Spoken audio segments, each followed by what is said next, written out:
नमस्कार दोस्तों, आपका बहुत बहुत स्वागत है आपके अपने YouTube channel Rahul exam race पे। दोस्तों, आज मैं आप लोगों के लिए एनसीएल परीक्षा से संबंधित मॉडल पेपर की तीसरी वीडियो लेकर आया हूं, जो कि आप लोगों के लिए बहुत ही इंपॉर्टेंट है। दोस्तों, आप लोग इस क्वेश्चन पेपर को अपना रियल एग्जाम समझ के सॉल्व कीजिएगा और लास्ट में मुझे अपना स्कोर जरूर शेयर कीजिएगा। दोस्तों, अगर चैनल पर नया तो चैनल सब्सक्राइब जरूर कर लीजिएगा और साइड में दिख रहे बेल आइकन को प्रेस करना बिल्कुल भी ना भूलें, ताकि आने वाली नई वीडियो की नोटिफिकेशन आप तो सबसे पहले पहुँच सके। तो चलिए दोस्तों, चलते हैं क्वेश्चन की ओर, देखते हैं आज के महत्वपूर्ण प्रश्न क्या है।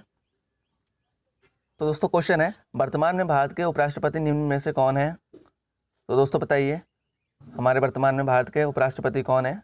तो यहाँ पर आप लोग का सही आंसर क्या होगा दोस्तों? ऑप्शन नंबर 2 बिल्कुल सही हो जाएगा। ठीक है दोस्तों, एम वेंकैया नायडू। ठीक है दोस्तों, बढ़ते हैं अगले प्रश्न की ओर। क्वेश्चन है दोस्तों, निम्न में से किसे नया निर्वाचन आयुक्त नियुक्त किया गया है? दोस्तों बताइए, यहाँ पर किसे अपना नया इलेक्शन कमिश्नर बनाया गया है? तो यहाँ पर सही आंसर क्या होगा दोस्तों? अपना ऑप्शन नंबर 2। ठीक है दोस्तों, राजीव कुमार को नया इलेक्शन कमिश्नर नियुक्त किया गया है। ठीक है, ध्यान रखिएगा। और दोस्तों, यहाँ से एक प्रश्न और बनता है कि हमारे वर्तमान में मुख्य निर्वाचन आयुक्त कौन है? तो यहाँ पर आंसर हो जाएगा आप लोग का सुनील अरोड़ा। ठीक है, ध्यान रखिएगा। चलिए अगला प्रश्न देखते हैं क्या है। दोस्तों क्वेश्चन है, हाल ही में किस देश ने अपना पहला मंगल मिशन होप लॉन्च किया है? दोस्तों बताइए, किस देश ने अपना पहला मंगल मिशन होप लॉन्च किया है? तो यहाँ पर राइट आंसर क्या होगा दोस्तों आप लोग का? ऑप्शन नंबर 4, संयुक्त अरब अमीरात ने। ठीक है, ध्यान रखिएगा। चलिए बढ़ते हैं अगले प्रश्न की ओर। क्वेश्चन दोस्तों, निम्न में से गौतम बुद्ध के बचपन का क्या नाम था? दोस्तों बताइए, यहाँ पर गौतम बुद्ध के बचपन का नाम क्या था? तो यह राइट आंसर होगा दोस्तों आप लोग का ऑप्शन नंबर 1, सिद्धार्थ। ठीक है दोस्तों, गौतम बुद्ध के बचपन का नाम सिद्धार्थ था, ध्यान रखिएगा। चलिए बढ़ते हैं अगले प्रश्न की ओर। प्रश्न दोस्तों, कोविड-19 को महामारी घोषित करने वाला पहला राज्य कौन सा था? दोस्तों बताइए, इंपॉर्टेंट क्वेश्चन है, ध्यान रखिएगा आप लोग। तो बताइए फ्रेंड्स, कौन था? तो यहाँ पर आप लोग का राइट आंसर जाएगा ऑप्शन नंबर 4, हरियाणा। ठीक है दोस्तों, कोविड-19 को महामारी घोषित करने वाला राज्य हरियाणा था। ठीक है दोस्तों, और दोस्तों जो राजस्थान था वो पहला राज्य था ऐसा जिसने लॉकडाउन को लगाया था। ठीक है दोस्तों, और जो कोरोना है दोस्तों, उसकी एंट्री सबसे पहले कहाँ हुई थी? केरल में हुई थी। और सबसे पहली मौत कहाँ हुई थी दोस्तों कोरोना के द्वारा? कर्नाटक में हुआ था। ठीक है, ये सब ध्यान रखना आप लोग दोस्तों। इनमें से आप लोगों को एक ना एक प्रश्न जरूर किसी भी एग्जाम में देखने को मिलेगा। चलिए बढ़ते हैं अगले प्रश्न की ओर। प्रश्न है, 1857 ईस्वी के विद्रोह में सबसे पहले बलिदान किसने दिया था? तो दोस्तों बताइए, यहाँ पर इंपॉर्टेंट क्वेश्चन है, किसने दिया था दोस्तों बलिदान सबसे पहले? यहाँ राइट आंसर हो जाएगा दोस्तों आप लोग का ऑप्शन नंबर 3, मंगल पांडे ने। ठीक है, ध्यान रखिएगा। चलिए बढ़ते हैं अगले प्रश्न की ओर। प्रश्न दोस्तों, अर्थशास्त्र नामक प्रसिद्ध पुस्तक निम्न में से किसकी है? दोस्तों बताइए, यहाँ पर किसकी प्रसिद्ध पुस्तक है अर्थशास्त्र नामक? तो यहाँ राइट आंसर क्या होगा दोस्तों आप लोग का? Option number 2। ठीक है दोस्तों, चाणक्य की। चलिए बढ़ते हैं अगले प्रश्न की ओर। क्वेश्चन है, निम्न में से महाभारत का रचयिता कौन है? तो दोस्तों बताइए, यहाँ पर महाभारत का रचयिता कौन है? तो यहाँ सही आंसर क्या होगा दोस्तों? ऑप्शन नंबर 2, महर्षि वेदव्यास। ठीक है दोस्तों, महर्षि वेदव्यास जो है दोस्तों वो महाभारत के रचयिता थे। ठीक है, यहाँ जो रविंद्रनाथ टैगोर जी हैं दोस्तों गान के रचयिता हैं। ठीक है, ये भी ध्यान रखिएगा साथ साथ आप लोग। चलिए बढ़ते हैं अगले प्रश्न की ओर। क्वेश्चन दोस्तों, भारत सरकार द्वारा कोरोना ट्रैकिंग के लिए 2 अप्रैल 2020 को किस ऐप का शुभारंभ किया? दोस्तों बताइए, यहाँ पर क्या आंसर होगा सही? तो बताइए किस ऐप का शुभारंभ किया था दोस्तों? ऑप्शन नंबर 4, आरोग्य सेतु का। ठीक है दोस्तों, चलिए बढ़ते हैं अगले प्रश्न की ओर। प्रश्न है, कांचीपुरम का मंदिर निम्न में से किस राज्य में स्थित है? दोस्तों बताइए, यहाँ पर सही उत्तर क्या होगा? तो यहाँ पर राइट आंसर हो जाएगा दोस्तों आप लोग का ऑप्शन नंबर 2, तमिलनाडु में। ठीक है, स्थित है। चलिए बढ़ते हैं अगले प्रश्न की ओर। प्रश्न है, हाल ही में किस देश के प्रधानमंत्री शिंजो अबे ने स्वास्थ्य का हवाला देते हुए इस्तीफा दे दिया है? तो दोस्तों बताइए, शिंजो अबे किस देश के प्रधानमंत्री थे जिन्होंने स्वास्थ्य का हवाला देते हुए इस्तीफा दे दिया है? तो यहाँ पर राइट आंसर क्या होगा दोस्तों? ऑप्शन नंबर 2, जापान के थे। ठीक है दोस्तों, जापान की राजधानी क्या है? टोक्यो, आप लोग को पता ही होगा। चलिए बढ़ते हैं अगले प्रश्न की ओर। प्रश्न है, निम्न में से इलाहाबाद का पुराना नाम क्या है? तो दोस्तों बताइए, बहुत ही इंपॉर्टेंट क्वेश्चन है, ध्यान रखिएगा आप लोग। तो बताइए यहाँ पर सही उत्तर क्या होगा? इलाहाबाद का पुराना नाम क्या है? तो यहाँ राइट आंसर होगा दोस्तों आप लोग का ऑप्शन नंबर 4, प्रयाग। ठीक है, ध्यान रखिएगा। चलिए बढ़ते हैं अगले प्रश्न की ओर। प्रश्न दोस्तों, रक्षा अनुसंधान एवं विकास संगठन DRDO के अध्यक्ष कौन है जिन्हें केंद्र सरकार द्वारा हाल ही में 2 वर्ष का सेवा विस्तार दिया गया है? तो बताइए फ्रेंड्स, यहाँ पर DRDO के अध्यक्ष कौन है जिन्हें केंद्र सरकार द्वारा हाल ही में 2 वर्ष का सेवा विस्तार दिया गया है? तो यहाँ पर राइट आंसर क्या होगा दोस्तों आप लोग का? Option number 3। ठीक है दोस्तों, जी सतीश रेड्डी जी को। चलिए बढ़ते हैं अगले प्रश्न की ओर। दोस्तों अगर वीडियो पसंद आए तो वीडियो को लाइक जरूर कर दीजिएगा। अगर चैनल पर नया तो चैनल सब्सक्राइब करना बिल्कुल भी ना भूलें और वीडियो को ज़्यादा से ज़्यादा शेयर करें ताकि और भी स्टूडेंट तक की वीडियो पहुंच सके और उनकी भी तैयारी हो सके। तो दोस्तों प्रश्न है, निम्न में से महर्षि में कौन सी संधि है? दोस्तों बताइए यहाँ पर महर्षि में कौन सी संधि है? तो यहाँ पर राइट आंसर क्या होगा दोस्तों आप लोग का? ऑप्शन नंबर 2 गुण संधि। ठीक है, ध्यान रखिएगा। चलिए बढ़ते हैं अगले प्रश्न की ओर।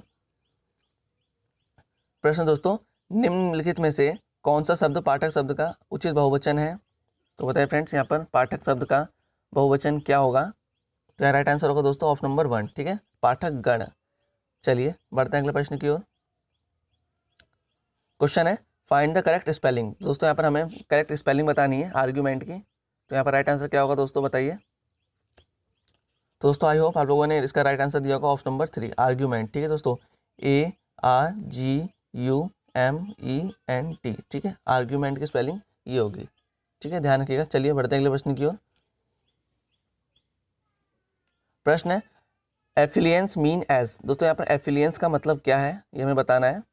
तो बताइए फ्रेंड्स यहाँ पर राइट आंसर क्या होगा। तो यहाँ पर सही उत्तर जाएगा दोस्तों आप लोग का ऑप्शन नंबर 1। ठीक है दोस्तों, एफिलियंस का मतलब होता है समृद्धि। चलिए बढ़ते हैं अगले प्रश्न की ओर। दोस्तों क्वेश्चन है, find the correct synonyms following option. दोस्तों यहाँ पर एफिशिएंसी का हमें सिनोनियम्स मतलब समानार्थक शब्द बताना है। ठीक है दोस्तों, तो यहाँ पर क्या होगा सही उत्तर? तो यहाँ पर राइट आंसर जाएगा दोस्तों, आई होप आप लोगों ने सही आंसर दिया होगा ऑप्शन नंबर 4 कैपेबल। ठीक है दोस्तों, एफिशिएंसी का मतलब क्या होता है दोस्तों? दक्षता। ठीक है, और कैपेबल का मतलब क्या होता है? योग्य। ठीक है, तो यहाँ पर दक्षता का इससे तो कोई मतलब नहीं है, क्लेवर स्मार्ट नॉन से। तो यहाँ पर सीधे इसका मतलब किससे हो जाएगा दोस्तों? कैपेबल से। ठीक है, योग्य से। ध्यान रखिएगा। चलिए पढ़ते हैं अगले प्रश्न की ओर। दोस्तों क्वेश्चन है, MD की बहन है। ठीक है, क्या बोल रहे हैं? MD की बहन है, मतलब फीमेल है तो इसलिए माइनस लगा दिया। D K का भाई है। दोस्तों जो D है वो K का भाई है, मतलब मेल है। और यहाँ क्या बोल रहे हैं? F M की माता है। जो F है दोस्तों वो M की माता है। ठीक है, अब दोस्तों आप यहाँ पर रिलेशन इनका समझ चुके होंगे। ये आपस में ये इनकी मम्मी हो गई और बाकी ये लोग क्या हो गए? आपस में ब्रदर एंड सिस्टर हो गए। ठीक है, तो ये क्या बोल रहे हैं? के का एफ से क्या संबंध है? तो दोस्तों जो एफ है वो के को क्या बुलाएगा? जो एफ है वो के को क्या बुलाएगा? ये जो एफ है के को पुत्र या पुत्री बुलाएगा, क्योंकि हमें के का जेंडर नहीं पता है, या मेल है या फिर फीमेल है। इसलिए यहाँ पर सही उत्तर क्या आ जाएगा दोस्तों आप लोग का? Can't be determine. ठीक है, यहाँ पर हम बता नहीं सकते कि जो एफ है वो के को पुत्र बुलाएगा या पुत्री बुलाएगा। ठीक है, इसलिए हमारा ऑप्शन नंबर 4 बिल्कुल सही हो जाएगा। चलिए बढ़ते हैं अगले प्रश्न की ओर। दोस्तों क्वेश्चन है, हमें बताने के प्रश्न चिन्ह के स्थान पर क्या आएगा। दोस्तों हम क्वेश्चन में देख सकते हैं यहाँ पर क्या हो रहा है? 6 सत्ते 42। ठीक है दोस्तों, 7 अट्ठे 56। अब ऐसी 8 निम 72। ठीक है दोस्तों, अगर ऐसी सीरीज में चलते रहेंगे हम तो यहाँ पर 9 दहाई के कितना हो जाएगा? 90, जो कि हमारा राइट आंसर होगा ऑप्शन नंबर 1। ठीक है दोस्तों, प्रश्न चिन्ह के स्थान में क्या आएगा? 90 आएगा। ठीक है, आई होप आप लोग को समझ आ गया होगा। चलिए बढ़ते हैं अगले प्रश्न की ओर। प्रश्न दोस्तों, हॉनेस्टी इज डैश पॉलिसी। तो दोस्तों बताइए यहाँ पर सही उत्तर क्या होगा? यहाँ पर सुटेबल आर्टिकल बताना है हमें। तो यहाँ पर राइट आंसर क्या होगा दोस्तों बताइए? Option number 3। ठीक है दोस्तों, द। दोस्तों यहाँ पर बेस्ट आ रखा है। ठीक है, लास्ट में EST है, सुपरलेटिव डिग्री। मैंने आप लोग को बता रखा है कि सुपरलेटिव डिग्री के साथ में क्या लगाया जाता है? द का प्रयोग होता है। ठीक है, ध्यान रखिएगा। चलिए बढ़ते हैं अगले प्रश्न की ओर। दोस्तों क्वेश्चन है, हिंदी के लिए प्रयुक्त देवनागरी लिपि में कुल वर्ण है। दोस्तों बताइए यहाँ पर हिंदी के लिए प्रयुक्त देवनागरी लिपि में कितने वर्ड होते हैं? तो यहाँ पर सही आंसर क्या हो जाएगा दोस्तों आप लोग का? ऑप्शन नंबर 1 बिल्कुल ठीक है सही हो जाएगा, 52 होते हैं। चलिए बढ़ते हैं अगले प्रश्न की ओर। प्रश्न है, निम्नलिखित में से कौन सा विशेष शब्द नहीं है? तो दोस्तों बताना है हमें यहाँ पर विशेष शब्द कौन सा नहीं है। तो यहाँ पर राइट आंसर क्या होगा दोस्तों? तो यहाँ पर राइट आंसर हो जाएगा दोस्तों आप लोग का ऑप्शन नंबर 4, जो घातक है वो विशेष शब्द नहीं है। ठीक है, यहाँ पर तेज भी है, गुड़ भी है, क्रोध भी है, लेकिन घातक जो है वह विशेष शब्द नहीं है। ठीक है, ध्यान रखिएगा। चलिए बढ़ते हैं अगले प्रश्न की ओर। दोस्तों प्रश्न है, किसी संख्या का 18% 75 के 12% के बराबर है तो संख्या बताओ। तो दोस्तों बहुत ही प्यारा क्वेश्चन है, इसको करना कैसे है देख लेते हैं हम। क्या बोला दोस्तों? किसी संख्या का मतलब कोई संख्या ले लो x, किसी संख्या का मतलब गुणा हो गया 18। और दोस्तों मैंने आप लोग को बता रखा परसेंटेज को जब चेंज करते हैं नीचे 100 आ जाता है। ठीक है, किसी संख्या का 18% किसके बराबर दोस्तों, 75 के 12% के, परसेंट को बदलने के लिए 100 नीचे आ जाएगा। ठीक है, किसी संख्या का 18% 75 के 12% के बराबर है। ठीक है दोस्तों, ये हमारा अब बस यहाँ से सॉल्व हो गया। अब क्या करना है, इसको काट लेते हैं आराम से। 25 तिहाई 75, 25 चौको 100, 4 से 12 3 बार में जाएगा, 4 तिहाई 12। ठीक है, यहाँ 2 से काट लें दोस्तों इसको, 2 से ये 50 बार में जा रहा है, 2 से ये 9 बार में जा रहा है। ठीक है दोस्तों, यहाँ 3 तिहाई कितना हो गया, 9 हो गया। इस 9 से ये 9 को काट देंगे। ठीक है, अब ये जो 50 है दोस्तों, इसको हम बराबर के पार ले जाएंगे। ठीक है, तो क्या बचेगा, x बराबर 50। ठीक है, हमारी जो संख्या निकल गई दोस्तों x बराबर 50 आ गई, जो कि हमारा ऑप्शन नंबर 3 बिल्कुल सही होगा। ठीक है दोस्तों, 50। आई होप दोस्तों आप लोग को समझ आ गया होगा। चलिए बढ़ते हैं अगले प्रश्न की ओर। दोस्तों क्वेश्चन है, निम्न में से अनुशासन का उपसर्ग शब्द है। तो दोस्तों बताइए यहाँ पर अनुशासन का उपसर्ग शब्द क्या है। तो यहाँ पर राइट आंसर क्या हो दोस्तों आप लोग का, ऑप्शन नंबर 4। ठीक है दोस्तों, अनु धन शासन। ठीक है दोस्तों, उपसर्ग शब्द क्या हो जाएगा हमारा, अनु हो जाएगा, जो कि आप लोग का ऑप्शन नंबर 4 बिल्कुल सही है। चलिए बढ़ते हैं अगले प्रश्न की ओर। दोस्तों क्वेश्चन है, 19वीं एशियाई खेल 2022 किस देश में आयोजित किया जाएगा। तो दोस्तों बहुत ही इंपॉर्टेंट क्वेश्चन है, आप लोग ध्यान रखिएगा इसको। तो यहाँ पर राइट आंसर क्या हो जाएगा दोस्तों आप लोग का, किस देश में किया जाएगा आयोजित। तो यहाँ पर राइट आंसर होगा ऑप्शन नंबर 3। ठीक है दोस्तों, चीन में किया जाएगा। चीन की राजधानी क्या है दोस्तों, बीजिंग है। ठीक है, और इसकी करेंसी क्या है दोस्तों, रेनमिनबी। ध्यान रखिएगा। चलिए बढ़ते हैं अगले प्रश्न की ओर। क्वेश्चन दोस्तों, वनस्पति विज्ञान का संबंध किससे है, पौधे से है। ठीक है, तो एंटोमोलॉजी का संबंध किससे होगा, ये हमें बताना है। तो यहाँ पर राइट आंसर क्या होगा दोस्तों आप लोग का, तो आई होप आप लोगों ने सही आंसर दिया होगा दोस्तों, इसका ऑप्शन नंबर 3। ठीक है दोस्तों, कीट से हो जाएगा इसका संबंध, एंटोमोलॉजी का। चलिए बढ़ते हैं अगले प्रश्न की ओर, देखते हैं अगला प्रश्न क्या है। दोस्तों question exam point of view से काफी इंपॉर्टेंट है, इसलिए आप लोग इन क्वेश्चनों को ध्यान से पढ़िएगा। प्रश्न है, डिंग एक्सप्रेस के नाम से किस भारतीय धावक को जाना जाता है। दोस्तों बताइए यहाँ पर राइट आंसर क्या होगा। तो किसे जाना जाता है दोस्तों, डिंग एक्सप्रेस के नाम से। तो यहाँ राइट आंसर होगा दोस्तों आप लोग का ऑप्शन नंबर 1, हेमा दास को। ठीक है, चलिए बढ़ते हैं अगले प्रश्न की ओर। प्रश्न है, रश्मि 40 लड़कों की पंक्ति में दाहिने ओर से 14वें स्थान पर है, बाएं छोर से उसकी स्थिति बताइए। तो दोस्तों बहुत ही प्यारा क्वेश्चन है, इसको करना कैसे है, इसका एक सिंपल सा एक फॉर्मूला है दोस्तों, उसको आप लोग ध्यान रखिएगा। तो आप लोग इस टाइप के क्वेश्चन चुटकियों में हो जाएंगे। ठीक है, फॉर्मूला क्या है दोस्तों, मैं बताता हूँ आप लोग को। टोटल बराबर लेफ्ट प्लस राइट -1। ठीक है दोस्तों, इस क्वेश्चन को करने का फॉर्मूला ये है। ठीक है, इस फॉर्मूले के थ्रू हम इस क्वेश्चन को चुटकियों में कर सकते हैं। यहाँ पर क्या बोला दोस्तों, 40 लड़कियाँ। ठीक है, टोटल कितनी लड़कियाँ दोस्तों, 40 लड़कियाँ हैं। ठीक है, और यहाँ पर क्या निकालना है हमें, हमें बाएं छोर से उसकी स्थिति निकालनी है, किसकी, रश्मि की। तो बाएं का मतलब हो गया लेफ्ट। ठीक है, हम लेफ्ट निकालना है तो लेफ्ट यहाँ रख दो, प्लस राइट छोर से उसकी स्थिति क्या दे रखी है दोस्तों, 14। ठीक है, -1, ये हमारा फॉर्मूले वाला 1 हो जाएगा। तो बस दोस्तों क्वेश्चन सॉल्व हो गया। यहाँ पर 40, यहाँ पर दोस्तों 14 में से 1 जाएंगे, कितना बचेगा, 13। अब 13 को मैं इधर बराबर के पार लाऊंगा, तो यहाँ पर आ जाएगा ये बराबर L। ठीक है, अब 40 में से 13 गए तो दोस्तों कितना बचेगा, यहाँ पर हमारा राइट आंसर क्या हो जाएगा दोस्तों, 27।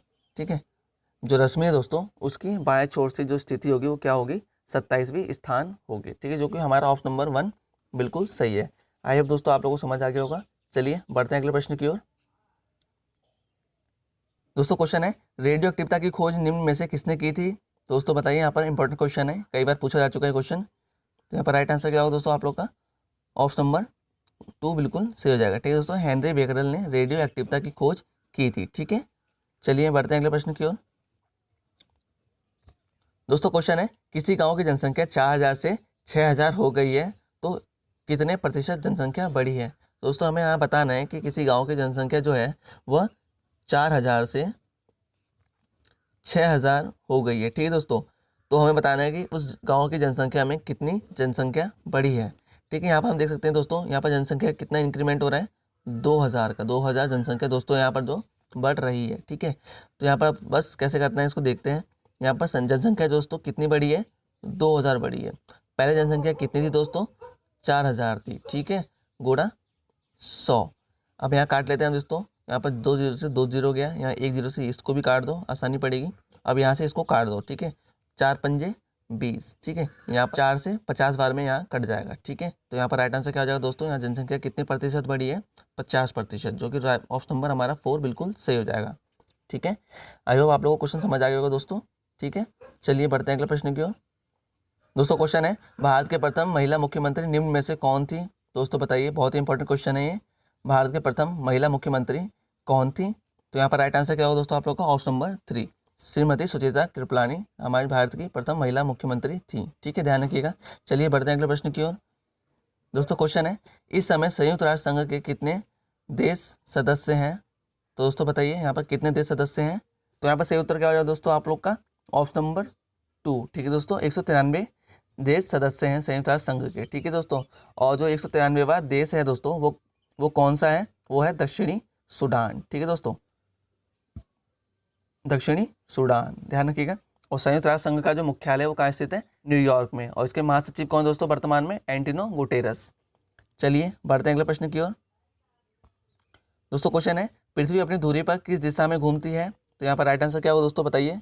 किस दिशा में अपनी धुरी पर पृथ्वी घूमती है? तो यहाँ पर सही उत्तर हो जाएगा दोस्तों आप लोग का ऑप्शन नंबर 2, पश्चिम से पूरब की ओर में। ठीक है, चलिए बढ़ते हैं अगले प्रश्न की ओर। दोस्तों क्वेश्चन है, एक व्यक्ति अपनी वस्तु को 20% लाभ पर बेचना चाहता है, लेकिन वह इसे 480 रुपये में 20% हानि पर बेच देता है, तो यह आरंभ में इसे किस मूल्य पर बेचना चाहता था? ठीक है दोस्तों, बहुत ही प्यारा क्वेश्चन है। तो दोस्तों इस क्वेश्चन में हम क्या करेंगे? पहले क्रय मूल्य निकाल लेंगे। ठीक है, और क्रय मूल्य निकालने के बाद लास्ट में हम विक्रय मूल्य को ज्ञात कर लेंगे। ठीक है, चलिए देखते हैं कैसे करना है। दोस्तों क्रय मूल्य निकालने का फॉर्मूला क्या है मैं आप लोग को बताता हूँ। SP बराबर CP इंटू 100 माइनस P/100। ठीक है दोस्तों, यह यहाँ पर माइनस क्यों लगाया दोस्तों? क्योंकि जब हानि होगी तो यहाँ पर माइनस लगेगा, और जब यहाँ लाभ होगा तो दोस्तों यहाँ पर माइनस की जगह पे क्या आएगा? प्लस आएगा। ठीक है दोस्तों, तो ये फॉर्मूला है, इसको नोट कर लीजिए आप लोग। फिर हम क्वेश्चन सॉल्व करते हैं। ठीक है, अब क्वेश्चन सॉल्व करते हैं। तो यहाँ पर दोस्तों हमें SP जो सेलिंग प्राइस है वो कितना दे रखा है? 480 रुपये दे रखा है। ठीक है, 480 बराबर CP हमें ज्ञात करना है। ठीक है दोस्तों, गुणा 100 माइनस P का मतलब क्या होगा दोस्तों? 100 में से जब 20% की हानि हुई तो 20 को घटा देंगे, कितना बचेगा यहाँ पर? 80 बचेगा बट्टे 100। ठीक है, अब क्या करते हैं यहाँ पर हम इसको सॉल्व कर लेते हैं। 0 से 0 जाएगा, 2 चौक 8। ठीक है, और यहाँ पर 2 पंजे 10। ठीक है, अब 4 से इसको काट लेते हैं दोस्तों, कितनी बार में जाएगा? 120 बार में जाएगा ये। ठीक है, अब जब 5 की गुणा में 120 में करूँगा दोस्तों, कितना हो जाएगा यहाँ पर? CP बराबर 600।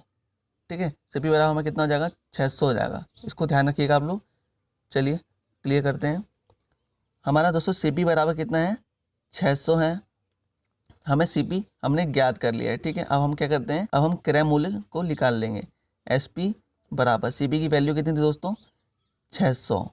ठीक है, और यहाँ पर 100 प्लस P हो जाएगा, क्योंकि अब 20% का लाभ कमाने के लिए कितने रुपए में उसको बेचना था हमें ये बताना है। तो यहाँ पर 100 प्लस 20 करने के बाद क्या हो जाएगा हमारा? 120 हो जाएगा। ठीक है, बट्टे 100। ठीक है, अब इसको सॉल्व कर लेते हैं दोस्तों। 2 0 से ये 2 0 कट गए। ठीक है, 12×6 = 72। ठीक है, 720 रुपये। ठीक है, हमारा क्या आ गया? सेलिंग प्राइस आ गया। ठीक है दोस्तों जो व्यक्ति था वह 720 रुपये में अपने वस्तु को 20% लाभ पर बेचना चाहता था। ठीक है, यहाँ पर सही उत्तर क्या हो जाएगा दोस्तों आप लोग का? Option number 4। आई होप दोस्तों आप लोग क्वेश्चन समझ आ गया होगा। ठीक है, चलिए बढ़ते हैं अगले प्रश्न की ओर। दोस्तों क्वेश्चन है, राज्यसभा के सदस्यों का चुनाव कितने अवधि के लिए किया जाता है? दोस्तों बताइए, बहुत इंपॉर्टेंट क्वेश्चन है। कितने अवधि के लिए किया जाता है यहाँ पर? दोस्तों यहाँ पर राइट आंसर हो जाएगा आप लोग का ऑप्शन नंबर 2। ठीक है दोस्तों, 6 वर्ष के लिए राज्यसभा के सदस्यों का चुनाव किया जाता है। चलिए बढ़ते हैं अगले प्रश्न की ओर। दोस्तों क्वेश्चन है, सन 2012 में ओलंपिक खेल में ब्रॉन्ज मेडल जीतने वाली साइना नेहवाल का संबंध किस खेल से है? दोस्तों बताइए, यहाँ पर साइना नेहवाल का संबंध किस खेल से है? तो यहाँ राइट आंसर क्या होगा दोस्तों आप लोग का? Option number 2। ठीक है दोस्तों, बैडमिंटन से है। चलिए बढ़ते हैं अगले प्रश्न की ओर। तो दोस्तों प्रश्न है, निम्नलिखित में से किसको भारत का शेक्सपियर कहा जाता है? दोस्तों बताइए, भारत का शेक्सपियर किसे कहा जाता है? आंसर क्या होगा दोस्तों? ऑप्शन नंबर 4, कालिदास को भारत का शेक्सपियर कहा जाता है। ठीक, और दोस्तों यहाँ पर एक प्रश्न और बनता है कि भारत का नेपोलियन किसे कहा जाता है? तो दोस्तों समुद्रगुप्त को कहा जाता है। ध्यान रखिएगा आप लोग। चलिए बढ़ते हैं अगले प्रश्न की ओर। दोस्तों क्वेश्चन है, भारत कोकिला के नाम से कौन विख्यात है? दोस्तों बताइए, यहाँ पर भारत कोकिला के नाम से किन्हें जाना जाता है? तो यहाँ पर राइट आंसर क्या होगा दोस्तों? ऑप्शन नंबर 1, सरोजिनी नायडू को भारत कोकिला के नाम से जाना जाता है। चलिए बढ़ते हैं अगले प्रश्न की ओर। दोस्तों अगर आप लोगों ने इससे पहले कि हमारे मॉडल पेपर की वीडियो नहीं देखी है तो वीडियो को जरूर देखें। वीडियो का लिंक मैं डिस्क्रिप्शन बॉक्स में दे दूंगा, जहाँ से आप लोग जाके मॉडल पेपर की वीडियो को देख सकते हैं। तो दोस्तों क्वेश्चन है, दक्षिण का मुख्यालय निम्न में से कहाँ स्थित है? दोस्तों बताइए यहाँ पर दक्षिण का मुख्यालय कहाँ स्थित है? तो यहाँ पर राइट आंसर क्या होगा दोस्तों आप लोग का? Option number 1 Nepal. ठीक है, नेपाल के काठमांडू में दक्षिण का मुख्यालय स्थित है। ठीक है दोस्तों, और वर्तमान में दक्षिण के कितने देश सदस्य हैं दोस्तों? तो यहाँ पर 8 देश सदस्य हैं। ठीक है, ध्यान रखिएगा। चलिए बढ़ते हैं अगले प्रश्न की ओर। दोस्तों प्रश्न है, निम्न में से भारत का पिट्सबर्ग किस शहर को कहा जाता है? दोस्तों बताइए भारत का पिट्सबर्ग किसे कहा जाता है? तो यहाँ पर राइट आंसर क्या होगा दोस्तों आप लोग का? ऑप्शन नंबर 4 जमशेदपुर को भारत का पिट्सबर्ग कहा जाता है। ठीक है, यहाँ पर धनबाद आ रखा है दोस्तों, तो कोयला नगरी के नाम से धनबाद को जाना जाता है। मैंने आप लोग को कई बार बता रखा है, इंपॉर्टेंट है। चलिए बढ़ते हैं अगले प्रश्न की ओर। क्वेश्चन दोस्तों, सलार जंग संग्रहालय निम्न में से कहाँ स्थित है? दोस्तों बताइए यहाँ पर सलार जंग संग्रहालय कहाँ स्थित है? तो यहाँ पर राइट आंसर क्या होगा दोस्तों आप लोग का? ऑप्शन नंबर 2 हैदराबाद में स्थित है। ठीक है, चलिए बढ़ते हैं अगले प्रश्न की ओर। दोस्तों प्रश्न है, अयोध्या निम्न में से किस नदी के किनारे स्थित है? तो बताइए फ्रेंड्स, यहाँ पर इंपॉर्टेंट क्वेश्चन है, अयोध्या जो है वो किस नदी के किनारे स्थित है? तो यहाँ पर सही उत्तर होगा आप लोग का ऑप्शन नंबर 1 सरयू नदी के किनारे अयोध्या स्थित है। चलिए अगला प्रश्न देखते हैं दोस्तों। दोस्तों question exam point of view से काफ़ी इंपॉर्टेंट है, इसलिए आप लोग इन प्रश्नों को अच्छे से सॉल्व कीजिएगा और लास्ट में मुझे अपना स्कोर जरूर शेयर कीजिएगा। ठीक है, तो बताइए निम्न में से भारत के प्रथम कानून मंत्री कौन थे? तो दोस्तों बताइए यहाँ पर हमारे भारत के प्रथम कानून मंत्री कौन थे? तो यहाँ पर आप लोगों को पता ही होगा दोस्तों ऑप्शन नंबर 3। ठीक है, डॉक्टर भीमराव अम्बेडकर जो थे हमारे भारत के प्रथम कानून मंत्री थे। चलिए ध्यान रखिएगा, अगला प्रश्न देखते हैं क्या है। तो दोस्तों क्वेश्चन है, अमेरिका ने जापान के हिरोशिमा पर बम कब गिराया था? तो दोस्तों बहुत ही इंपॉर्टेंट क्वेश्चन है, ये पूछा भी जा चुका है। तो बताइए फ्रेंड्स, अमेरिका ने कब गिराया था जापान के हिरोशिमा पर बम? तो यहाँ पर राइट आंसर क्या होगा? ऑप्शन नंबर 2 6 अगस्त 1945 ईस्वी में अमेरिका ने पहला यूरेनियम वाला बम जापान के हिरोशिमा पर गिराया था। ठीक है, ध्यान रखिएगा। चलिए बढ़ते हैं अगले प्रश्न की ओर, देखते हैं अगला क्वेश्चन क्या है। तो दोस्तों क्वेश्चन में क्या बोल रहा है, यदि किसी घन का विकर्ण √12 सेंटीमीटर है तो आयतन क्या होगा? दोस्तों यहाँ पर बहुत ही शानदार क्वेश्चन है, तो इसको करना कैसे है दोस्तों? हमने हाई स्कूल में पढ़ा होगा कि घन का विकर्ण का फॉर्मूला क्या होता है। घन का विकर्ण फॉर्मूला क्या होता है दोस्तों? इसका A√Q। ठीक है, ये फॉर्मूला होता है। ठीक है, अब यहाँ पर दे क्या रखा है दोस्तों? √12 दे रखा है। √12 को हम कैसे लिख सकते हैं दोस्तों? 4 × 3। ठीक है, तो यहाँ पर 2√3। √12 को हम कैसे लिख सकते हैं दोस्तों? 2√3 लिख सकते हैं। ठीक है, अब क्या करते हैं, दोनों के घन के विकर्णों को एक दूसरे के बराबर कर देते हैं। ठीक है, यहाँ पर A√3 बराबर क्या हो जाएगा? 2√3। ठीक है दोस्तों, यहाँ √3 से √3 कट जाएगा। ठीक है दोस्तों, तो अब यहाँ पर दोस्तों A की वैल्यू क्या बची? 2 बची। ठीक है, अब यहाँ क्या करना है, हमें बताना क्या है, इसका घन का आयतन बताना है। घन के आयतन का फॉर्मूला क्या होता है दोस्तों? A³ होता है। ठीक है, घन के आयतन का फॉर्मूला क्या होता है? A³ होता है। अब A बराबर क्या है हमारा दोस्तों? 2 है, 2 की घात 3 बनानी है। ठीक है, हमें तो यहाँ पर राइट आंसर क्या हो जाएगा दोस्तों आप लोग का? 8 हो जाएगा। ठीक है, 2 का क्यूब क्या होता है? 8। ठीक है, जो कि हमारा ऑप्शन नंबर 1 बिल्कुल सही हो जाएगा। आई होप आप लोग क्वेश्चन समझ आ गया होगा। ठीक है, चलिए बढ़ते हैं अगले प्रश्न की ओर। दोस्तों क्वेश्चन है, शांति काल का सर्वोच्च सैन्य पुरस्कार निम्न में से कौन सा होता है? दोस्तों बताइए यहाँ पर शांति का सर्वोच्च सैन्य पुरस्कार कौन सा होता है? तो यहाँ पर राइट आंसर क्या होगा आप लोग का? ऑप्शन नंबर 2 अशोक चक्र। ठीक है, ध्यान रखिएगा। चलिए बढ़ते हैं अगले प्रश्न की ओर। दोस्तों क्वेश्चन है, 3 वर्ष पूर्व x की उम्र y की वर्तमान उम्र की 3 गुनी थी। वर्तमान में z की उम्र y की 2 गुनी है, साथ ही z x से 12 वर्ष छोटा है। तो क्या बताना है हमें दोस्तों? यहाँ पर z की वर्तमान आयु बतानी है। ठीक है, तो कैसे करना है क्वेश्चन को देख लेते हैं। दोस्तों यहाँ पर क्या बोल रहा है, 3 वर्ष पूर्व x की उम्र y की वर्तमान उम्र की 3 गुनी थी। ठीक है दोस्तों, क्या बोल रहा है? 3 वर्ष पूर्व की बात कर रहा है, मतलब जो x है x से 3 वर्ष पूर्व। ठीक है दोस्तों, 3 वर्ष पूर्व जो y है उसकी उम्र कितनी थी? 3 गुनी थी। ठीक है, इसका मतलब ये हुआ कि x - 3y बराबर 3। ठीक है, हम 3 को उसके पार ले गए। ठीक है, तो ये हमारा हम पहला इक्वेशन क्या हो जाएगा यहाँ पर? ये हो जाएगा। अब क्या बोल रहा है दोस्तों? z की उम्र y की 2 गुनी है। ठीक है, z की जो उम्र है वो y की उम्र की 2 गुनी के बराबर है। ठीक है, अब यहाँ क्या बोल रहा है? साथ ही साथ z x से 12 वर्ष छोटा है। ठीक है दोस्तों, यहाँ पर क्या बोला? z जो है x से, किससे? x से। कौन? z कितने साल छोटा है दोस्तों? 12 वर्ष छोटा है। ठीक है, अब इस z के जगह पे हम इस z की वैल्यू रख देंगे, तो क्या हो जाएगा? x - z की वैल्यू क्या है दोस्तों? 2y बराबर 12। ये हमारा इक्वेशन सेकंड हो गया। ठीक है, अब क्या करना है दोस्तों? यहाँ पर हमें समीकरण 2 में से समीकरण 1 को घटाने पर। ठीक है दोस्तों, तो यहाँ पर इसको इरेज कर लेते हैं, आप लोग इसको नोट कर लीजिए। तो समीकरण 2 क्या था दोस्तों हमारा? x - 2y बराबर 12। ठीक है, समीकरण लिखता है x माइनस 3y बराबर 3। अब इसको घटा लेते हैं दोस्तों, ठीक है, यहाँ पर साइन चेंज हो जाएंगे, सॉरी माइनस होगा यहाँ पर, ठीक है। अब क्या होगा, 12 में से 3 गए दोस्तों, क्या बचेंगे, 9 बचेंगे, ठीक है। अब यहाँ पर क्या हो जाएगा, 2y में से 1y जाएंगे, 3y जाएंगे तो कितने बचेंगे दोस्तों, यहाँ पर 1y बचेगा क्योंकि प्लस का साइन बड़ा है। अब यहाँ पर ये कट जाएंगे आपस में, तो y की वैल्यू क्या आ जाएगी दोस्तों, हमारी 9 आ जाएगी, ठीक है। y की वैल्यू जब 9 आ गई तो यहाँ पर क्वेश्चन में क्या होता है दोस्तों, z जो है दोस्तों वो y के 2 गुनी के बराबर है, ठीक है। यहाँ पर अब क्या करना है, y के स्थान पर क्या रखना है, हमें 9 रखना है, ठीक है। तो z बराबर 2 × 9 बराबर कितना हो जाएगा, 9 दूनी 18, ठीक है। यहाँ पर जो हमारा सही उत्तर हो जाएगा दोस्तों 18 वर्ष हो जाएगा, जो कि ऑप्शन नंबर 1 है, ठीक है। आई होप आप लोगों को क्वेश्चन समझ आ गया होगा। चलिए बढ़ते हैं अगले प्रश्न की ओर। दोस्तों क्वेश्चन है, यूनेस्को का मुख्यालय निम्न में से कहाँ स्थित है।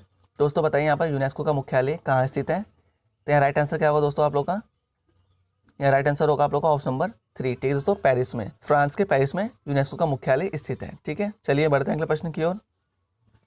दोस्तों प्रश्न है, एक्स और वाई की वर्तमान आयु क्रम से 5:6 है, 7 साल बाद यह अनुपात क्रम से कितना हो जाएगा दोस्तों, 6:7 हो जाएगा, ठीक है। एक्स की वर्तमान उम्र क्या होगी, तो दोस्तों हमें एक्स की वर्तमान उम्र बतानी है, ठीक है। कैसे करना है इसको देख लेते हैं। यहाँ पर एक्स, यहाँ पर वाई है, ठीक है, उसके वर्तमान आयु का अनुपात कितना दे रखा है दोस्तों, 5:6 दे रखा है, ठीक है। अब यहाँ क्या बोला दोस्तों, 7 साल बाद, 7 साल बाद का मतलब है उनके आयु में 7 ऐड होंगे, ठीक है, 7 यहाँ भी ऐड होगा, 7 यहाँ भी ऐड होगा, तब आयु का अनुपात क्या हो जाएगा दोस्तों, 6:7 हो जाएगा, ठीक है, 6:7 हो जाएगा। अब क्या करना है, हमें वही क्रॉस मल्टीप्लाई वाला मेथड यूज़ करना है, ठीक है, और जो बड़ा होगा बड़े में से छोटे को घटा देना है। अब क्या करना है दोस्तों, यहाँ पर 7 पंजे 35, 6 छिंग 36, 36 में से 35 गए तो दोस्तों कितने बचेंगे, यहाँ पर 1 बचेंगे, ठीक है। 1 अनुपात किसके बराबर होगा, 7 सत्ते 49, 6 सत्ते 42, 49 में से 42 गए तो दोस्तों कितना बचेगा, 7 बचेगा, ठीक है दोस्तों। यहाँ पर 1 अनुपात बराबर 7 आ गया, ठीक है। अब हमें क्या बताना है, एक्स की वर्तमान उम्र बतानी है, तो ये हमारा क्या है दोस्तों, आधार अनुपात है, ठीक है। एक्स की वर्तमान आयु का अनुपात क्या है दोस्तों, 5 दे रखा है, ठीक है। जब 1 अनुपात बराबर 7 है तो दोस्तों 5 अनुपात बराबर कितना हो जाएगा, 7 पंजे 35, ठीक है। तो यहाँ पर जो एक्स की वर्तमान उम्र है दोस्तों वो कितनी हो जाएगी, 35 वर्ष हो जाएगी, ठीक है, जो कि हमारा ऑप्शन नंबर 2 बिल्कुल सही है। तो आई होप दोस्तों आपको क्वेश्चन समझ आ गया होगा, ठीक है। चलिए बढ़ते हैं अगले प्रश्न की ओर। तो दोस्तों क्वेश्चन है, निम्न में से धावन सोडा का रासायनिक नाम क्या है। तो दोस्तों बताइए यहाँ पर धावन सोडा का रासायनिक नाम क्या है। तो यहाँ पर सही उत्तर क्या होगा दोस्तों आप लोग का, सोडियम कार्बोनेट, ऑप्शन नंबर 1 आप लोग का बिल्कुल सही हो जाएगा, ठीक है दोस्तों। यहाँ पर एक चीज़ और दे रखा है, नाइट्रस ऑक्साइड। दोस्तों जो नाइट्रस ऑक्साइड है वह हंसाने वाली गैस का रासायनिक नाम है, ठीक है दोस्तों, याद रखिएगा आप लोग। चलिए बढ़ते हैं अगले प्रश्न की ओर। दोस्तों बहुत ही प्यारा क्वेश्चन है, इस टाइप का क्वेश्चन आप लोगों को आंसर में देखने को जरूर मिलता है। तो दोस्तों क्वेश्चन में क्या बोल रखा है, एक लड़का 12 किलोमीटर प्रति घंटा की गति से 10 किलोमीटर तक अपने साइकिल से यात्रा करता है, पुनः वही लड़का 12 किलोमीटर तक अपने साइकिल 10 किलोमीटर प्रति घंटा के साथ चलाता है, ठीक है। कुल यात्रा के दौरान उसकी औसत गति बताइए। दोस्तों यहाँ पर हमें औसत गति बतानी है, एवरेज स्पीड को बताना है। तो दोस्तों यहाँ पर दे क्या रखा है, यहाँ पर पहले तो स्पीड दे रखी है दोस्तों और डिस्टेंस दे रखा है, ठीक है। स्पीड कितनी दे रखी है, यहाँ पर 12 किलोमीटर प्रति घंटा मतलब 12 दे रखा है, ठीक है, और डिस्टेंस कितना दे रखा है दोस्तों 10, ठीक है, लिख लेते हैं इसको। और अगला स्पीड क्या दे रखा है दोस्तों 10 किलोमीटर प्रति घंटा, ठीक है, और अगली डिस्टेंस कितनी दे रखी है 12 किलोमीटर, ठीक है। टोटल डिस्टेंस कितनी दोस्तों यहाँ पर हमारी 22 हो जाएगी, जो कि अभी आगे हमारे काम आएगी, ठीक है दोस्तों। यहाँ पर हमें क्या बोल रखा है, औसत गति निकालनी है। औसत गति का फॉर्मूला क्या होता है दोस्तों, यहाँ पर क्या होता है, कुल दूरी बटे कुल समय, ठीक है दोस्तों, कुल दूरी बटे कुल समय औसत गति का फॉर्मूला होता है, ठीक है। आप लोग इसको नोट कर लीजिए, इनको सॉल्व करते हैं, ठीक है। आपने नोट कर लिया होगा दोस्तों, यहाँ पर कुल दूरी बटे कुल समय, तो कुल दूरी कितनी दोस्तों 10 और 12 कितने हो जाएंगे 22 हो जाएंगे, ठीक है, बट्टे कुल समय। दोस्तों हम जानते हैं कि 4 बराबर दूरी बट्टे समय होता है, ठीक है। तो समय बराबर क्या हो जाएगा दोस्तों, दूरी बट्टे 4, ठीक है, डिस्टेंस अपॉन स्पीड हो जाएगा टाइम के बराबर, ठीक है। अब क्या करना है, हमें कुल समय बताना है। तो दोस्तों यहाँ पर दूरी क्या हो जाएगी, यहाँ पर डिस्टेंस क्या हो जाएगा हमारा 10, ठीक है, ये जो हमारी पहली डिस्टेंस है 10 है। चाल कितनी है दोस्तों 12 किलोमीटर प्रति घंटा, ठीक है, चाल को नहीं सकेंगे प्लस। अब यहाँ पर अगली दूरी क्या है दोस्तों हमारी, यहाँ पर दे रखिए 12, ठीक है, और चाल क्या है दोस्तों 10 किलोमीटर प्रति घंटा, ठीक है। अब इनको काट लेते हैं, 2 पंजे 10, 2 छिंग 12, 2 छिंग 12, 2 पंजे 10। ठीक है दोस्तों, अब यहाँ पर करेंगे हम लोग इसको एलसीएम लेके सॉल्व कर लेंगे। ठीक है, 22 बट्टे 5 छंग 30। ठीक है दोस्तों, अब क्या करेंगे अगले कंडीशन में 30 को ऊपर भेज देंगे। ठीक है, यहाँ पर क्या हो जाएगा 22 गुणा 30 बट्टे 61 हो जाएगा। ठीक है दोस्तों, अब क्या करना है 30 गुणा 22 कितने हो जाएंगे हमारे यहाँ पर 660। ठीक है, बट्टे कितना हो जाएगा 61 हो जाएगा। जब हम 61 से 660 को काटेंगे तो हमारा राइट आंसर क्या आएगा दोस्तों 10.8 किलोमीटर प्रति घंटा हो जाएगा। ठीक है, हमारा सही उत्तर। ठीक है, 10.8 यहाँ पर हमारा काट कर आएगा। तो दोस्तों आई होप आप लोगों को क्वेश्चन समझ आ गया होगा। चलिए बढ़ते हैं अगले प्रश्न की ओर। दोस्तों क्वेश्चन है हमारे सौर मंडल का सबसे बड़ा ग्रह निम्न में से कौन सा है। तो दोस्तों बताइए सौर मंडल का सबसे बड़ा ग्रह कौन सा है। तो यहाँ पर सही उत्तर क्या होगा दोस्तों आप लोग का ऑप्शन नंबर 3 बिल्कुल सही हो जाएगा। ठीक है दोस्तों, बृहस्पति ग्रह। चलिए बढ़ते हैं अगले प्रश्न की ओर। दोस्तों क्वेश्चन है भारत की सबसे लंबी स्थलीय सीमा किस देश से लगती है। तो दोस्तों बहुत इंपॉर्टेंट क्वेश्चन है, बताइए दोस्तों। यहाँ पर आंसर क्या हो जाएगा बांग्लादेश। ठीक है दोस्तों, बांग्लादेश के साथ भारत की सबसे लंबी स्थलीय सीमा लगती है। ठीक है, और दोस्तों यहाँ पर जो चीन है, चीन एक ऐसा देश है जिसके साथ सर्वाधिक देशों की सीमा लगती है। ठीक है, ये भी ध्यान रखिएगा आप लोग। चलिए बढ़ते हैं अगले प्रश्न की ओर। क्वेश्चन है भारत की सबसे पुरानी पर्वत श्रृंखला इनमें से कौन सी है। दोस्तों बताइए यहाँ पर सबसे पुरानी पर्वत श्रृंखला कौन सी है। तो यहाँ पर सही उत्तर हो जाएगा दोस्तों आप लोग का ऑप्शन नंबर 3 अरावली। ठीक है दोस्तों, अरावली पर्वत श्रृंखला जो है वो भारत की सबसे पुरानी पर्वत श्रृंखला है। चलिए बढ़ते हैं अगले प्रश्न की ओर। दोस्तों क्वेश्चन है निम्न में से किस देश से अलग होकर वर्ष 1971 में बांग्लादेश का निर्माण हुआ था। तो दोस्तों बताइए, बहुत ही इंपॉर्टेंट क्वेश्चन है, किस देश से अलग होकर हुआ था दोस्तों। तो यहाँ पर राइट आंसर क्या हो जाएगा ऑप्शन नंबर 2 पाकिस्तान से अलग होकर 1971 में बांग्लादेश का निर्माण हुआ था। ठीक है, चलिए बढ़ते हैं अगले प्रश्न की ओर। दोस्तों प्रश्न है वर्तमान में भारत में कुल कितने उच्च न्यायालय हैं। तो दोस्तों बताइए यहाँ पर वर्तमान भारत में कुल कितने उच्च न्यायालय हैं। तो यहाँ पर राइट आंसर क्या होगा दोस्तों आप लोग का ऑप्शन नंबर 4। ठीक है दोस्तों, 25 उच्च न्यायालय हैं। ठीक है दोस्तों, आंध्र प्रदेश के अमरावती जिले में स्थित 25वां उच्च न्यायालय स्थापित किया गया है। ठीक है, ये भी ध्यान रखिएगा आप लोग। चलिए बढ़ते हैं अगले प्रश्न की ओर। क्वेश्चन है भारत की सर्वाधिक बड़ी जनजाति निम्न में से कौन सी है। दोस्तों बताइए यहाँ पर सबसे बड़ी जनजाति कौन सी है। तो यहाँ पर राइट आंसर क्या होगा दोस्तों आप लोग का गौड़। ठीक है, ध्यान रखिएगा। चलिए बढ़ते हैं अगले प्रश्न की ओर। दोस्तों प्रश्न है कुचिपुड़ी नृत्य शैली मुख्यतः किस राज्य में संबंधित है। तो दोस्तों बताइए यहाँ पर किस राज्य से संबंधित है कुचिपुड़ी नृत्य शैली। तो यहाँ पर सही उत्तर क्या होगा दोस्तों आप लोग का ऑप्शन नंबर 4 आंध्र प्रदेश से संबंधित है। ठीक है, ध्यान रखिएगा। चलिए बढ़ते हैं अगले प्रश्न की ओर। दोस्तों क्वेश्चन है भारत का प्रधानमंत्री बनने के लिए न्यूनतम आयु कितनी होनी चाहिए। तो बताइए फ्रेंड्स यहाँ पर भारत का प्रधानमंत्री बनने के लिए न्यूनतम आयु कितनी चाहिए। तो यहाँ पर सही उत्तर हो जाएगा आप लोग का ऑप्शन नंबर 2। ठीक है दोस्तों, 25 वर्ष चाहिए। ठीक है, और भारत के राष्ट्रपति बनने के लिए कितनी चाहिए दोस्तों न्यूनतम आयु 35 वर्ष। ठीक है, ध्यान रखिएगा। चलिए बढ़ते हैं अगले प्रश्न की ओर। दोस्तों क्वेश्चन है भारत में निर्विरोध चुने जाने वाले एकमात्र राष्ट्रपति कौन थे। तो बताइए फ्रेंड्स, बहुत इंपॉर्टेंट क्वेश्चन है, कौन थे वे। तो यहाँ पर सही उत्तर हो जाएगा आप लोग का ऑप्शन नंबर 3 नीलम संजीवा रेड्डी। ठीक है, चलिए बढ़ते हैं अगले प्रश्न की ओर। दोस्तों प्रश्न है सामान्यतः उपयोग होने वाले निम्नलिखित में से किस ईंधन का ऊष्मीयमान अधिकतम होता है। तो दोस्तों बताइए किस ईंधन का ऊष्मीयमान अधिकतम होता है निम्न में से। तो यहाँ पर सही उत्तर क्या होगा दोस्तों आप लोग का ऑप्शन नंबर 3 द्रवित पेट्रोलियम गैस का। ठीक है दोस्तों, एलपीजी का जो ऊष्मीयमान है सामान्यतः उपयोग होने वाले में से सबसे अधिक है। ठीक है दोस्तों, चलिए बढ़ते हैं अगले प्रश्न की ओर।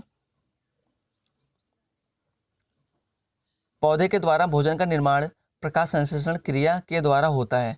प्रकाश संश्लेषण है दोस्तों, यहाँ पर हमें ये बताना है जो प्रकाश संश्लेषण है वो किस प्रकार की प्रक्रिया है, किस प्रकार का परिवर्तन है। तो यहाँ पर सही उत्तर क्या होगा दोस्तों आप लोग का, यहाँ पर राइट आंसर हो जाएगा आप लोग का ऑप्शन नंबर 1। ठीक है दोस्तों, जो प्रकाश संश्लेषण की क्रिया है वह रासायनिक परिवर्तन है। ठीक है, ध्यान रखिएगा। चलिए बढ़ते हैं अगले प्रश्न की ओर, देखते हैं अगला प्रश्न क्या है। तो दोस्तों क्वेश्चन है दिलीप ट्रॉफी का संबंध निम्न में से किस खेल से है। तो दोस्तों बताइए यहाँ पर दिलीप ट्रॉफी का संबंध किस खेल से है। तो यहाँ पर राइट आंसर हो जाएगा दोस्तों आप लोग का ऑप्शन नंबर 2 क्रिकेट से है। ठीक है, चलिए बढ़ते हैं अगले प्रश्न की ओर। दोस्तों क्वेश्चन है बाइनरी भाषा में निम्न में से कितने अक्षर होते हैं। तो बताइए फ्रेंड्स बाइनरी भाषा में कितने अक्षर होते हैं। तो यहाँ पर सही उत्तर हो जाएगा आप लोग का ऑप्शन नंबर 4। ठीक है दोस्तों, 2 अक्षर होते हैं। ठीक है, बाइनरी भाषा में, ध्यान रखिएगा। चलिए अगला प्रश्न देखते हैं क्या है। दोस्तों अगर आप लोगों ने इससे पहले हमारी जीके की वीडियो नहीं देखी है तो वीडियो जरूर देखें। वीडियो का लिंक मैं डिस्क्रिप्शन बॉक्स में दे दूंगा, जहाँ से आप लोग जाकर वीडियो को देख सकते हैं और अपने एनसीआर परीक्षा की तैयारी कर सकते हैं। दोस्तों प्रश्न है निम्न में से नाथुला दर्रा किस राज्य में स्थित है।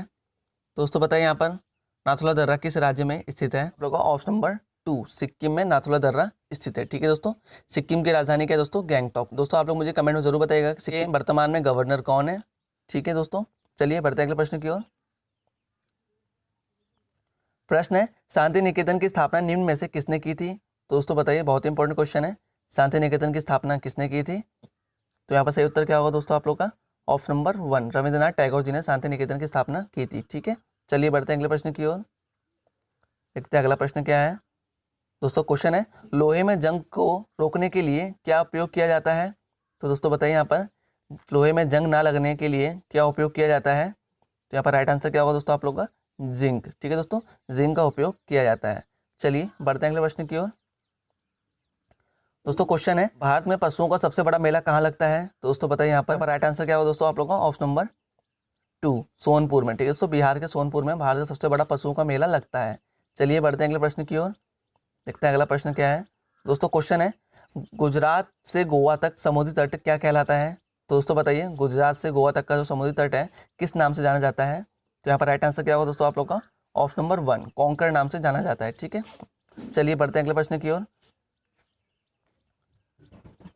प्रश्न दोस्तों, यातायात संकेत निम्न में से किसके द्वारा जारी किए जाते हैं? दोस्तों बताइए, बहुत इंपॉर्टेंट क्वेश्चन है। जो यातायात संकेत होते हैं वो किसके द्वारा जारी किए जाते हैं? तो यहाँ पर राइट आंसर क्या होगा दोस्तों आप लोग का? ऑप्शन नंबर 2 बिल्कुल सही हो जाएगा। ठीक है दोस्तों, भारतीय रोड कांग्रेस के द्वारा यातायात संकेत जारी किए जाते हैं। ठीक है, चलिए बढ़ते हैं अगले प्रश्न की ओर। देखते हैं अगला प्रश्न क्या है। दोस्तों क्वेश्चन है, आरटीओ के फॉर्म 20 की उपयोगिता क्या है?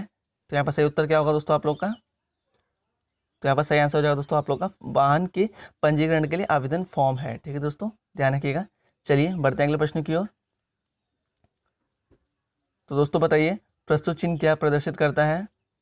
तो दोस्तों बताइए ये क्या प्रदर्शित करता है? तो यहाँ पर सही उत्तर होगा आप लोग का आया ऑप्शन नंबर 1। ठीक है, ओवरटेकिंग निषेध। चलिए बढ़ते हैं अगले प्रश्न की ओर। क्वेश्चन है, भारत स्टेज इमिशन स्टैंडर्ड किस वर्ष लागू किए गए थे? तो दोस्तों बहुत इंपॉर्टेंट क्वेश्चन है, ध्यान रखिएगा आप लोग इसको। तो बताइए किस वर्ष भारत स्टेज इमिशन स्टैंडर्ड लागू किए गए थे? तो यहाँ पर सही उत्तर होगा आप लोग का दोस्तों ऑप्शन नंबर 2। ठीक है दोस्तों, सन 2000 में लागू किए गए थे। चलिए बढ़ते हैं अगले प्रश्न की ओर। अगला प्रश्न है, भारत के वर्तमान में सड़क परिवहन एवं राजमार्ग मंत्री कौन है? तो दोस्तों बताइए कौन है? तो यहाँ पर राइट आंसर क्या होगा दोस्तों आप लोग का? Option number 4 Nitin Gadkari. ठीक है, चलिए बढ़ते हैं अगले प्रश्न की ओर। तो दोस्तों प्रश्न है, HPMB का फुल फॉर्म क्या है? तो दोस्तों हमें बताना है HPMB का पूरा नाम क्या है। तो आई होप दोस्तों आप लोग का राइट आंसर होगा option number 1 heavy passenger motor vehicle. ठीक है दोस्तों, चलिए बढ़ते हैं अगले प्रश्न की ओर। देखते हैं अगला प्रश्न क्या है। तो दोस्तों क्वेश्चन है, वाहन के पंजीकरण न कराने पर मोटर वाहन अधिनियम की किस धारा के अधीन वाहन का चालान किया जाता है? तो दोस्तों बताइए किस धारा के अधीन किया जाता है? तो यहाँ पर सही आंसर क्या होगा दोस्तों आप लोग का? Option number 1। ठीक है दोस्तों, धारा 39/192। ठीक है, चलिए बढ़ते हैं अगले प्रश्न की ओर। ध्यान रखिएगा आप लोग। लर्निंग लाइसेंस की वैधता कितने माह की होती है? तो दोस्तों बताइए, यहाँ पर जो लर्निंग लाइसेंस होता है उसकी वैधता कितने महीने की होती है? तो यहाँ पर सही उत्तर क्या हो जाएगा दोस्तों आप लोग का? ऑप्शन नंबर 1 6 माह की होती है। ठीक है, ध्यान रखिएगा। चलिए अगला प्रश्न देखते हैं क्या है। अगला प्रश्न दोस्तों, प्रस्तुत चिन्ह क्या प्रदर्शित करता है? तो दोस्तों बताइए यह चिन्ह क्या दर्शा रहा है? तो यहाँ पर सही आंसर क्या होगा दोस्तों आप लोग का? ऑप्शन नंबर 2 बिल्कुल सही होगा। ठीक है दोस्तों, दाएं और वाहन खड़ा करना स्वीकृत है। चलिए बढ़ते हैं अगले प्रश्न की ओर। दोस्तों क्वेश्चन है, सड़कों का विभाजन करने वाली रेखा किस रंग की होती है? तो दोस्तों हमें बताना है जो सड़कों के बीच में जो डिवाइडर होता है वो किस रंग से पेंट किया जाता है? तो यहाँ पर सही आंसर क्या हो जाएगा वो आप लोग का? Option number 1। ठीक है दोस्तों, सफ़ेद से किया जाता है। चलिए बढ़ते हैं अगले प्रश्न की ओर। प्रश्न है, निम्नलिखित में से प्रकाश के किस रंग के प्रकाश का प्रकीर्णन सबसे अधिक होता है? तो दोस्तों बताइए किस रंग का प्रकीर्णन सबसे अधिक होता है? तो यहाँ पर सही उत्तर क्या हो जाएगा दोस्तों आप लोग का? बैंगनी रंग। ठीक है दोस्तों, बैंगनी रंग का प्रकीर्णन सबसे अधिक होता है। ठीक है दोस्तों, और बैंगनी रंग का जो तरंग दैर्घ्य है दोस्तों वह सबसे कम होता है, ये भी ध्यान रखिएगा साथ साथ आप लोग। चलिए बढ़ते हैं अगले प्रश्न की ओर। प्रश्न है, ईंधनों के ऊष्मीयमान को सामान्यतः नीचे दिए गए किस मात्रक में व्यक्त किया जाता है? तो दोस्तों बताइए किस मात्रक में व्यक्त किया जाता है ईंधनों के ऊष्मीयमान को? तो यहाँ पर सही उत्तर क्या हो जाएगा दोस्तों आप लोग का? आई होप आप लोग सही आंसर दिया होगा इसका। Option number 4 kilo joule kilogram में। ठीक है दोस्तों, किलो जूल प्रति किलोग्राम में ईंधनों के ऊष्मीयमान को व्यक्त किया जाता है। ठीक है, चलिए बढ़ते हैं अगले प्रश्न की ओर। प्रश्न दोस्तों, निम्न में से कौन ऊर्जा के गैर परंपरागत साधन है? तो दोस्तों बताइए यहाँ पर गैर परंपरागत साधन कौन से हैं? तो यहाँ पर सही उत्तर हो जाएगा दोस्तों आप लोग का ऑप्शन नंबर 4। ठीक है दोस्तों, उपयुक्त सभी। ठीक है दोस्तों, चलिए बढ़ते हैं अगले प्रश्न की ओर। क्वेश्चन है, निम्न में से भूरा कोयला के नाम से किसे जाना जाता है? तो दोस्तों बताइए, बहुत इंपॉर्टेंट क्वेश्चन है। तो बताइए फ्रेंड्स, ब्राउन कोल के नाम से किसे जाना जाता है? तो यहाँ पर राइट आंसर क्या होगा दोस्तों आप लोग का? ऑप्शन नंबर 2, लिग्नाइट कोयले को ब्राउन कोयले के नाम से जाना जाता है। ठीक है दोस्तों, चलिए बढ़ते हैं अगले प्रश्न की ओर। क्वेश्चन है, निम्न में से कौन सी गैस वैश्विक उष्णता ग्लोबल वार्मिंग के लिए उत्तरदायी है? तो यहाँ पर सही आंसर क्या होगा दोस्तों आप लोग का? आई होप आप लोगों को सही आंसर दिया होगा ऑप्शन नंबर 3, कार्बन डाइऑक्साइड और मीथेन गैस। ठीक है, चलिए बढ़ते हैं अगले प्रश्न की ओर। तो क्वेश्चन है दोस्तों, प्रयोगशाला में संश्लेषित किया जाने वाला प्रथम कार्बनिक यौगिक कौन सा था? तो बताइए फ्रेंड्स, यहाँ पर सही आंसर क्या होगा? बहुत इंपॉर्टेंट क्वेश्चन है ये। तो यहाँ पर सही उत्तर हो जाएगा आप लोग का दोस्तों ऑप्शन नंबर 3, यूरिया। ठीक है दोस्तों, ध्यान रखिएगा आप लोग। चलिए अगला प्रश्न देखते हैं क्या है। दोस्तों प्रश्न है, निम्नलिखित में से कौन सा एक सामान्य प्रशीतक घरेलू प्रशीतंत्रों के रूप में प्रयुक्त किया जाता है? दोस्तों बताइए यहाँ पर सही आंसर क्या होगा आप लोग का? तो यहाँ पर सही आंसर हो जाएगा दोस्तों आप लोग का ऑप्शन नंबर 3, फ्रीऑन। जो फ्रीऑन है दोस्तों, सामान्य प्रशीतक घरेलू प्रशीतंत्रों के रूप में प्रयोग किया जाता है। ठीक है, चलिए बढ़ते हैं अगले प्रश्न की ओर। देखते हैं अगला प्रश्न क्या है। दोस्तों क्वेश्चन है, निम्न में से कौन सा एक बायोगैस का घटक नहीं है? दोस्तों यहाँ पर जो बायोगैस का घटक नहीं है वो हमें बताना है। तो दोस्तों बताइए यहाँ पर बायोगैस का घटक कौन सा नहीं है? तो यहाँ पर सही आंसर क्या होगा दोस्तों आप लोग का? ऑप्शन नंबर 4, नाइट्रोजन डाइऑक्साइड जो है बायोगैस का घटक नहीं है। चलिए अगला प्रश्न देखते हैं क्या है। अगला प्रश्न दोस्तों, नवेगांव राष्ट्रीय उद्यान किस राज्य में स्थित है? तो दोस्तों बहुत इंपॉर्टेंट क्वेश्चन है, ध्यान रखिएगा आप लोग इसको। तो बताइए फ्रेंड्स, किस राज्य में स्थित है? यहाँ पर सही उत्तर हो जाएगा आप लोग का ऑप्शन नंबर 2, महाराष्ट्र में स्थित है। ठीक है, चलिए अगला प्रश्न देखते हैं क्या है। अगला प्रश्न दोस्तों, देश की ऊर्जा राजधानी के रूप में किसे जाना जाता है? तो दोस्तों बताइए, बहुत इंपॉर्टेंट क्वेश्चन है, किसे जाना जाता है देश की ऊर्जा राजधानी के नाम पे? तो यहाँ पर सही उत्तर हो जाएगा आप लोग का दोस्तों ऑप्शन नंबर 2, सिंगरौली को देश की ऊर्जा राजधानी के रूप में जाना जाता है। ठीक है, ध्यान रखिएगा। चलिए बढ़ते हैं अगले प्रश्न की ओर। दोस्तों क्वेश्चन है, मध्य प्रदेश का सबसे बड़ा ताप विद्युत केंद्र कौन सा है? तो दोस्तों बताइए यहाँ पर मध्य प्रदेश का सबसे बड़ा ताप विद्युत केंद्र कौन सा है? तो यहाँ पर सही उत्तर हो जाएगा आप लोग का ऑप्शन नंबर 1। ठीक है दोस्तों, Vindhyachal super thermal power station जो है मध्य प्रदेश का सबसे बड़ा ताप विद्युत केंद्र है। ठीक है, ध्यान रखिएगा। चलिए अगला प्रश्न देखते हैं क्या है। प्रश्न दोस्तों, विश्व की सबसे बड़ी कोयला की खान बाकी किस देश में स्थित है? दोस्तों बताइए किस देश में स्थित है? तो यहाँ पर सही आंसर क्या होगा दोस्तों आप लोग का? ऑप्शन नंबर 2, जिम्बाब्वे में विश्व की सबसे बड़ी कोयला की खान बाकी स्थित है। ठीक है, चलिए अगला प्रश्न देखते हैं क्या है। प्रश्न दोस्तों, गीता रहस्य किसकी प्रसिद्ध पुस्तक है? तो बताइए फ्रेंड्स, गीता रहस्य नामक जो प्रसिद्ध पुस्तक है वो किसकी है?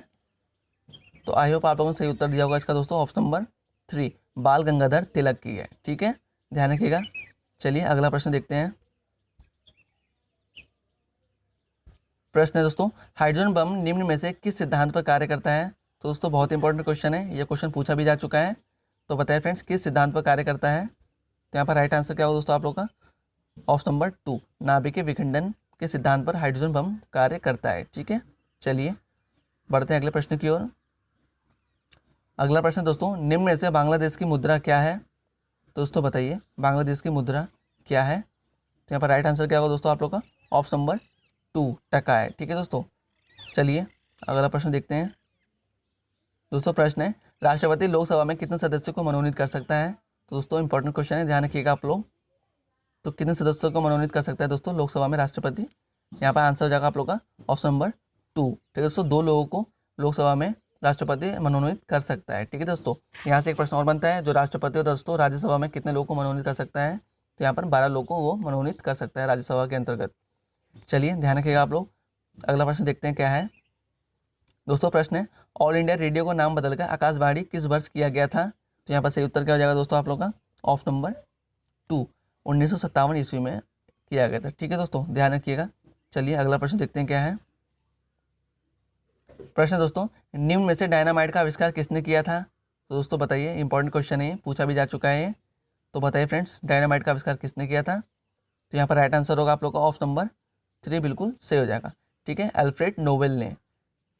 चलिए बढ़ते हैं अगले प्रश्न की ओर। तो प्रश्न दोस्तों, भारत का अंतरिक्ष में भेजा जाने वाला पहला उपग्रह कौन सा था? तो बताइए फ्रेंड्स, पहला उपग्रह कौन सा था भारत में भेजा जाने वाला? तो यहाँ पर राइट आंसर क्या होगा दोस्तों आप लोग का? Option number 2 Aryabhatta. ठीक है दोस्तों, ध्यान रखिएगा। चलिए बढ़ते हैं अगले प्रश्न की ओर, जो कि आप लोग का आज आखिरी क्वेश्चन है। करो या मरो का प्रसिद्ध नारा किसने दिया था? दोस्तों बताइए यहाँ पर करो या मरो का प्रसिद्ध नारा किसने दिया था? दोस्तों आई होप आप लोगों ने सही आंसर दिया होगा इसका, ऑप्शन नंबर 2 महात्मा गांधी जी ने दिया था। ठीक है दोस्तों, तो दोस्तों ये थे आज के 100 महत्वपूर्ण प्रश्न जो कि एनसीए की परीक्षा के लिए बहुत ही इंपॉर्टेंट है। तो दोस्तों आशा करता हूँ कि आप लोग को आज की वीडियो पसंद आई होगी। अगर पसंद आई होगी तो वीडियो को लाइक जरूर कर दीजिएगा। अगर चैनल पर नया है तो चैनल सब्सक्राइब करना बिल्कुल भी ना भूलें। वीडियो को ज़्यादा से ज़्यादा शेयर करें ताकि और भी स्टूडेंट तक ये वीडियो पहुँच सके। तो दोस्तों मिलते हैं अगले वीडियो में कुछ नए महत्वपूर्ण प्रश्नों के साथ। तब तक के लिए bye bye, take care, Vande Mataram.